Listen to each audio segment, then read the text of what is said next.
The Prophet Muhammad and the origins of Islam. The rise of Islam is intrinsically linked with the Prophet Muhammad, believed by Muslims to be the last in a long line of prophets that includes Moses and Jesus.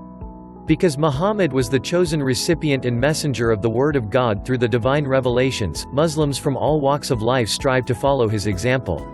After the Holy Qur'an, the sayings of the Prophet, hadith, and descriptions of his way of life, sunna, are the most important Muslim texts.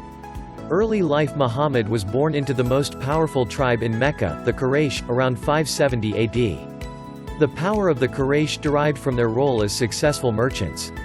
Several trade routes intersected at Mecca, allowing the Quraysh to control trade along the west coast of Arabia, north to Syria, and south to Yemen. Mecca was home to two widely venerated polytheistic cults, belief in multiple deities, whose gods were thought to protect its lucrative trade, potential to make money. After working for several years as a merchant, Muhammad was hired by Khadija, a wealthy widow, to ensure the safe passage of her caravans to Syria. They eventually married. Divine revelations. When he was roughly 40, Muhammad began having visions and hearing voices. Searching for clarity, he would sometimes meditate at Mount Hira, near Mecca. On one of these occasions, the Archangel Gabriel, Jibra'il in Arabic, appeared to him and instructed him to recite, "In the name of your Lord." This was the first of many revelations that became the basis of the Qur'an, the holy book of Islam.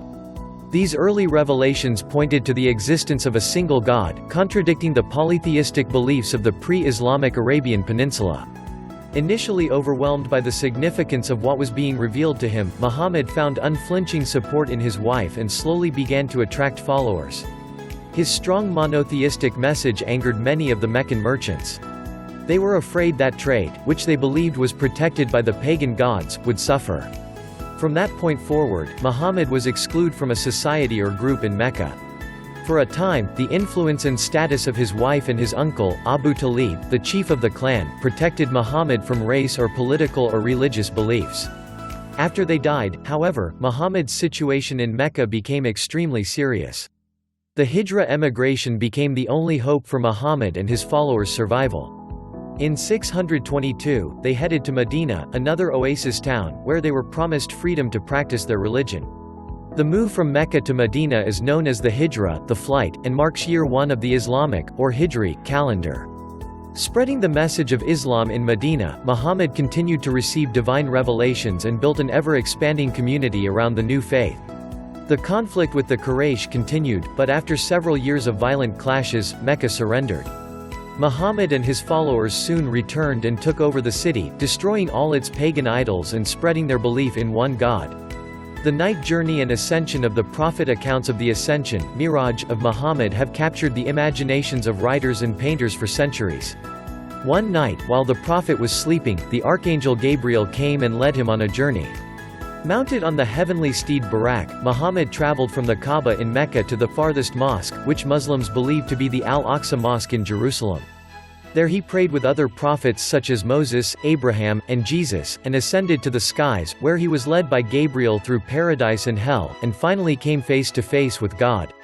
He then returned to earth to continue spreading the message of Islam.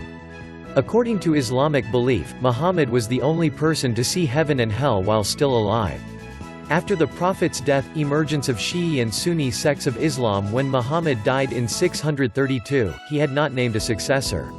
One faction, the Shi'a, believed that only individuals with direct ancestry prophet could guide the Muslim community righteously. They thought that Ali, Muhammad's closest surviving blood male relative, should be their next leader, caliph.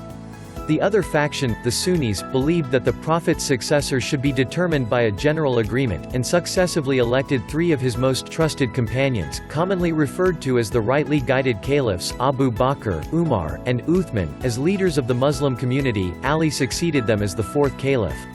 Today the Islamic community remains divided into Sunni and Shi'i branches. Sunnis revere all 4 caliphs, while Shi'is regard Ali as the first spiritual leader. The rift between these two factions has resulted in differences in worship as well as political and religious views. Sunnis are in the majority and occupy most of the Muslim world, while Shi'i populations are concentrated in Iran and Iraq, with sizable numbers in Bahrain, Lebanon, Kuwait, Turkey, Pakistan, and Afghanistan. Depictions of the Prophet Muhammad. Featured in this unit are several depictions of the Prophet Muhammad. These portrayals, something in a work of art or literature, while somewhat rare, are not unheard of, as there were, and still are, many different attitudes toward depicting the Prophet, and humans in general, in the Islamic world. These attitudes vary dramatically from region to region and throughout history. The societies that produced the works discussed here are among those that allowed the depiction of the Prophet. Commissioned by Muslims for Muslims, these images appear in biographies of the Prophet and his family, world and local histories, and accounts of Muhammad's celestial journey, Miraj, as well as in literary texts. In each context, they serve a distinct purpose.